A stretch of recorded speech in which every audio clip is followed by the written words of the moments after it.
আমি সবসময় ফুতের বুয়াইতের কষ্ট লইয়া কথা কই, কিন্তু আজকে আমি শাশুড়ির মনের একটা কষ্ট লইয়া কথা কই। ওখানকার শাশুড়ির একটাই মনকষ্ট এটাই যে হেবিডির সময় হেবিডি যেই কষ্টটা পাইছিল, হেবিডির ফুতের বউ এখন ফুতের বউ হইয়া এই কষ্টটা পাইতেছে না কি আরে? হেবিডির শাশুড়ি হেবিডির জীবনে যে একটা ফাওয়ার খাটাইতে আসছে, হেবিডি এখন ফুতের বউর জীবনে একটা ফাওয়ার খাটাইতে আসতেছে না। হেবিডির জীবনটা যেমনি হেবিডির শাশুড়ি তেনা তেনা করে লেছিল, হেবিডি তখন হেবিডির জীবনটা তেনা তেনা করতে পারতেছে না। এই যে একটা না পারার কষ্ট, এই কষ্টটা কে বুঝবো? এই কষ্টটা তো কেউ বুঝতেছে। হরির জ্বালায় হেবিডি একবেলা ভাত না খাইয়া আসলো, অন হেবিডি তো এবিডির একবেলা ভাত না খাইয়া রাখতে পারতেছে না।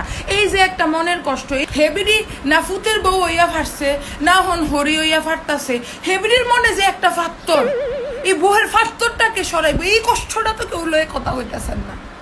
একটা শাশুড়ির মনে অনেক কষ্ট থাকে, এগুলো নিয়ে কথা বলা উচিত, বলেন।